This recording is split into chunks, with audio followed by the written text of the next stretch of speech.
Jogja. Jadi posisi baru selesai juga dalam tanda kutip diamankan. Ini surat panggilannya Bang Egy. Ini surat panggilannya. Bismillahirrahmanirrahim. Assalamualaikum warahmatullahi wabarakatuh. Bapak, Ibu sekalian, sebangsa dan setanah air, rekan-rekan TPUA yang telah berjuang selama hampir 3 hari ini ya dalam perjalanan menuju ke Yogyakarta, dilanjutkan ke Solo, dan hari ini kita akan segera kembali setelah menunaikan tugas mulia insya Allah ya. Kita mengetahui dalam kegiatan ini ketua kita, presiden kita, Profesor Dr. ya Egy Sujana Mastal SH.MSI tidak bisa mengawal, membersamai dan ada bersama-sama dengan kita. Ini tentu saja sudah kami sampaikan secara jelas bahwa bagian dari resiko profesi ya. Perlu diketahui bahwa beliau tidak bisa membersamai dikarenakan hari yang sama di mana harus berangkat beliau mendapatkan panggilan ya. Panggilan tentu Anda mengerti dengan yang saya maksudkan. Nah, oleh karena itu, alhamdulillah pada hari ini setelah kita berhasil menyelesaikan tugas kita dan di mana hari ini kita bertemu dengan mantan Presiden Republik Indonesia yang kedua yaitu Bapak Insinyur Joko Widodo berdasarkan ijazah yang dia kuasai pada hari ini yang menurut dia adalah asli ya, dan kita mempertanyakan itu dan kita yakini itu adalah palsu. Maka seiring itu Bapak Profesor Dr. Egy Sujana Mastal SH.MSI alhamdulillah telah dibebaskan ya, dalam artian tidak bisa disebutkan bebaskan ya Bang Damai ya, dibebaskan ya. Memang kita nih gara-gara kondisi ya aparat yang seperti ini membuat kita terlalu hati-hati untuk berbicara, tapi bisa dipastikan beliau baru saja dibebaskan ya. Oke, ini ada konfirmasi berita dari beliau di mana beliau tentu mengikuti perkembangan dari Jogja dan Solo, dan ini beliau sampaikan kepada rekan advokat kami yang juga adalah Sekretaris Jenderal TPUA yaitu Bang Damai Hari Lubis, koordinator advokat yaitu Bang Damai Hari Lubis. Beliau menyampaikan sedemikian ya, saya akan bacakan. Kan selesai, kelar kan? Habis perkaranya, nggak akan ruwet sini. Semua provinsi datang akhirnya ke UGM ini karena kita masih mempertanyakan mana ijazah asli Pak Jokowi. Kalau memang ada, tinggal tunjukkan saja. Ini ijazah asli saya. Silakan ahli-ahli forensik untuk menelitinya. Kan begitu. Berita terbaru bilang hilang ijazah. Nah, ada informasi. Bapak-bapak juga yang jadi satpamnya bekerja di UGM ini. Ada juga informasi bahwa katanya ijazahnya Pak Jokowi hilang. Pertanyaannya, hilangnya kapan? Hilangnya di mana? Apakah hilangnya ketika beliau jadi wali kota? Apakah hilangnya ketika beliau jadi gubernur? Apakah hilangnya ketika beliau jadi presiden? Semuanya harus transparan karena soal ijazah palsu Pak Jokowi ini sudah semenasional bahkan mungkin mendunia. Apa salahnya Pak Jokowi? Ini ijazah asli saya. Kalian lihat semua, berikan kepada ahli forensik untuk menelitinya. Clear kan? Jadi tidak harus riwa, akhirnya rebutan, masuk ke sini, surat kita layangkan resmi, 5 orang media boleh masuk di dalam surat itu. Satpam dijaga sampai sebegitunya. Untuk media aja dibatasi.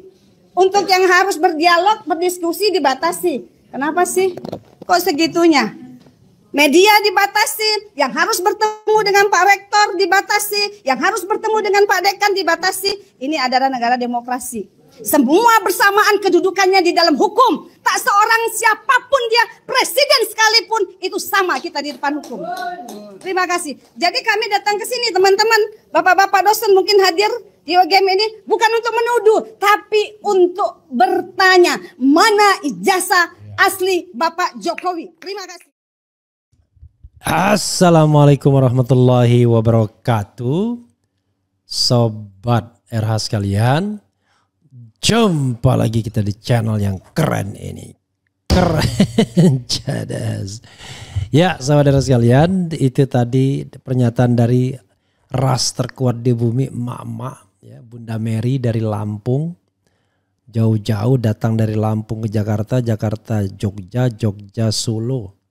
Tidak dibayar, bahkan membiayai dirinya sendiri.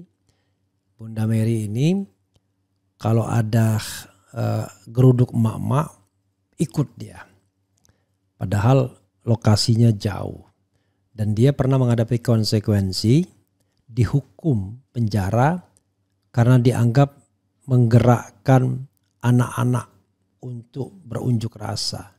Padahal kalau kita lihat yang namanya menggerakkan anak-anak unjuk rasa itu, yaitu demo di mana-mana terlibat tuh anak-anak STM yang di bawah 18 tahun. Sementara pada waktu itu tidak terbukti dia yang menggerakkan karena dia dibawa oleh pengurus pesantren sendiri untuk melakukan aksi unjuk rasa. Tapi anyway, sempat mendekam juga di penjara.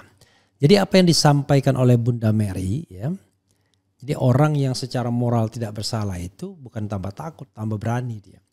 Jadi apa yang disampaikan oleh Bunda Mary itu adalah sesuatu yang saya kira merupakan common sense publik. Kalau memang ada ijazah aslinya, ya tunjukkan saja. Lalu minta periksa di forensik. Nih ijazah asli saya. Selesai kan? Case close. Kenapa kemudian macam-macam? Ngasih ancaman lah. Kemudian untuk memenjarakan atau untuk memperkarakan. Kemudian menerima kedatangan kelompok sipil yang selama ini sering menggunakan kekerasan kah? Mengerahkan begitu banyak petugas pengamanan dan lain sebagainya yang menurut saya akhirnya bukan hanya tidak produktif, menunjukkan bahwa there must be something wrong. Ya kan? Kalau Anda ada perkara mudah dibuat muter-muter, there must be something wrong. Pasti ada sesuatu yang salah. Ya kan? Apalagi mengatakan kami tidak akan menunjukkan kalau tidak atas perintah pengadilan dan lain sebagainya. There must be something wrong. Karena kalau kita bicara tentang kebenaran, ya, apalagi kebenaran itu kita kaitkan dengan informasi yang baik bagi masyarakat. Kalau kita orang beriman, maka kita tidak boleh membiarkan masyarakat, rakyat berada dalam kesesatan atau berada dalam ketidaktahuan. Nah, sekarang kita tidak tahu. Jadi argumentasi untuk mengatakan ijazah Jokowi palsu sama kuatnya dengan mengatakan ijazahnya asli. Padahal dalam kondisi yang normal yang mengatakan ijazah palsu itu harusnya nothing. Ya, saya misalnya tidak pernah mendengar ijazah Refli palsu, ya kan? Karena memang asli, saya bisa buktikan. Disertasi ada, 2 tesis ada, ya kan? Cuman memang tesis saya di Notre Dame University, kebetulan kopinya tidak saya ambil karena saya buru-buru balik. Karena kita ngasih kopi, dicetak oleh universitas, tapi unfortunately saya tidak sempat bawa pulang karena tidak ada waktu untuk menunggu. Tapi untungnya ijazahnya ada. Kemudian tesis S2 di UI ada. Kemudian skripsi S1 di UGM ada. Bahkan kita bisa menunjukkan apa saja topik-topiknya dan lain sebagainya. Ya. Jadi sobat era sekalian, ini persoalan yang mudah tapi dibuat susah. Tudingan ijazah palsu yang diarahkan ke Jokowi semakin panas. Sampai-sampai Ketua Umum DPP Gerakan Rakyat Indonesia Bersatu, Grip Jaya, Hercules Rosario de Marsal menegaskan bahwa ijazah Jokowi asli. Itu ijazah apa? Ijazahnya benar kok. Itu sudah pasti ijazahnya benar. Orang bisa menjabat wali kota, gubernur, presiden kok, kata Hercules saat bertamu ke rumah Jokowi. Itu adalah logika. Nah, logika itu kalah dengan fakta. Ya kan? Logikanya tidak mungkin ijazahnya palsu karena sudah menjabat wali kota sampai presiden. Itu logikanya. Tapi faktanya, kalau seandainya memang ditemukan bukti bahwa ijazahnya palsu, maka logika tadi hancur semua. Jadi logika kalah dengan fakta. Ya. Jadi logika itu ketika kita tidak bisa menemukan fakta, makanya kita menggunakan logika. Tapi ini faktanya jelas. Katanya ada ijazahnya, tinggal dites saja. Apakah ijazah yang dispil oleh kader PSI itu asli atau tidak, ya. Hercules menganggap bahwa jika ijazah Jokowi memang palsu, tidak mungkin Jokowi bisa menduduki kedudukan jabatan tinggi baik di tingkat daerah maupun pusat. Jadi nggak usah cari-cari masalah untuk bikin sensasi dan kegaduhan imbuhnya.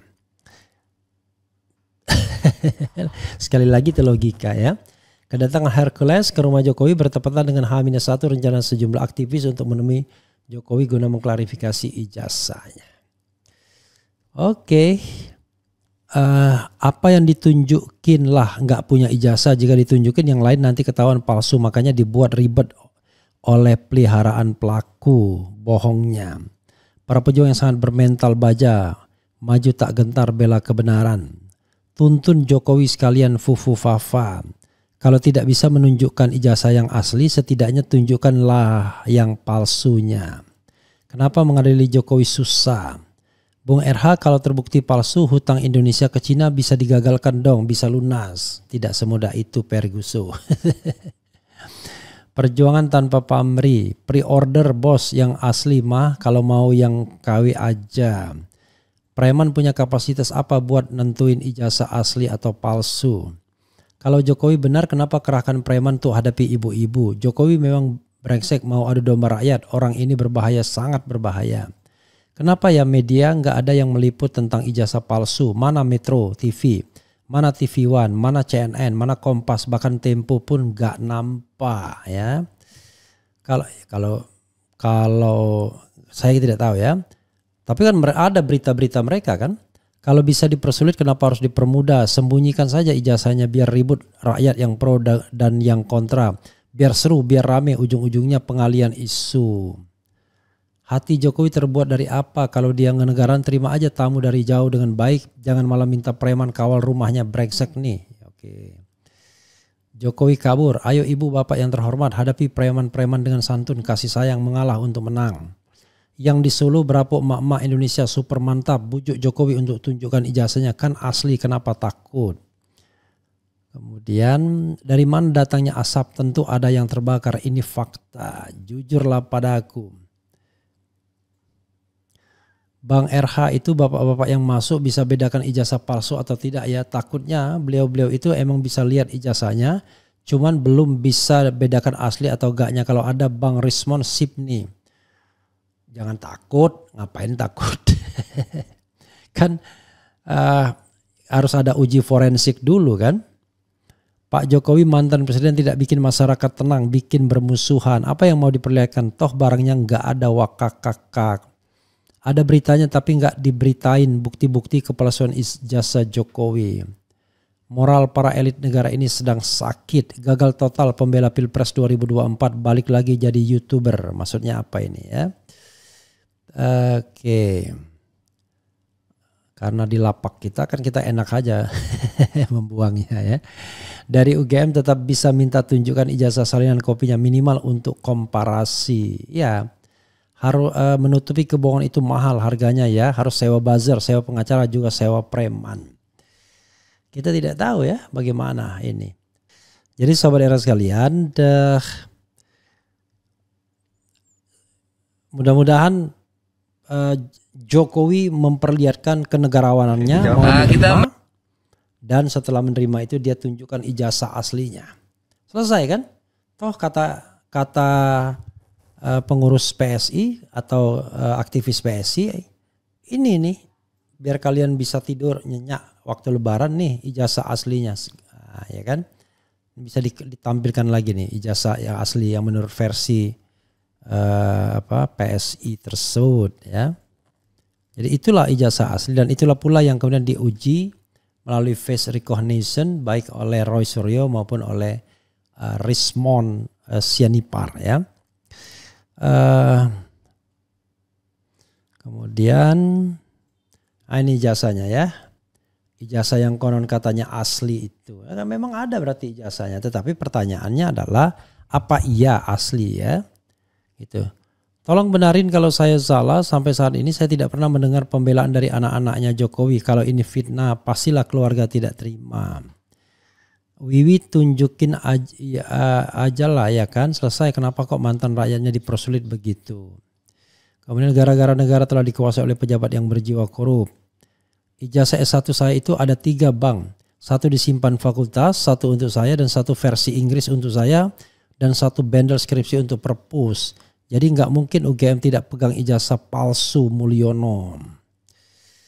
Ya, kita semua bisa berspekulasi, tapi faktanya kan sampai saat ini belum diperlihatkan. Katanya aslinya adanya di Jokowi. Karena itu mereka datang ke Jokowi untuk melihat apakah ada ijazah yang diklaim sebagai ijazah asli oleh kader PSI. Yang setelah di-matchkan dengan face recognition nggak mirip, malah miripnya orang lain. Kita akan tunggu perkembangannya bagaimana nanti gerudukan mereka di Solo. Istilah saya geruduk, tapi mereka istilahnya adalah silaturahmi ya, mumpung lebaran, tapi sekaligus tanya-tanya. Begitu saja saudara sekalian, nanti kita akan lihatkan. Dan ada dua video yang menarik dari Dr. Tiva ya, terkuat ras emak-emak. Silakan dilihat dan wassalamualaikum warahmatullahi wabarakatuh. Keren, cadas, Boleh dijawab. Kita mencegah fitnah warahmatullahi karena ini wabarakatuh. fitnah sangat tajam. Perkenalkan Atas saya mata dunia Bunda sudah ke Solo. Jadi kita mau bukan mencari musuh, kita warga negara yang Salim. Dan saya dari Lampung bersama teman-teman TPUA Lampung juga. Yang hadir hari ini bukan hanya dari satu provinsi, tapi ada yang dari Jawa Timur, ada yang dari Sumatera Utara, ada yang dari Jawa Tengah, Jawa Barat, dan lain-lainnya. Kami itu, saya tadi bersama teman-teman itu mengajak UGM itu untuk bersikap netral. Sama-sama kita pejuang. Jadi UGM itu jangan menjadi tameng siapapun. Jangan menjadi bemper siapapun. Jadi UGM itu harus juga melihat bahwa kita ini para peneliti itu ingin menjaga marwah UGM dan menjaga marwah Indonesia ya, atas hal-hal yang ditanyakan oleh rakyat.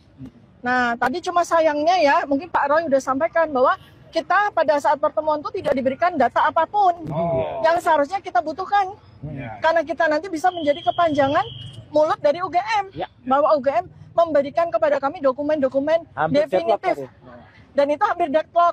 Sampai terakhir, akhirnya skripsinya dikeluarkan. Nah, alhamdulillahnya kami dapat data baru. Pak Roy dan Pak Rismon sebagai ahli digital forensik dapat data baru. Ya, itu. Nah, jadi intinya adalah untuk dari sisi saya sendiri, saya ingin menekankan, Bu Rektor, diam saja.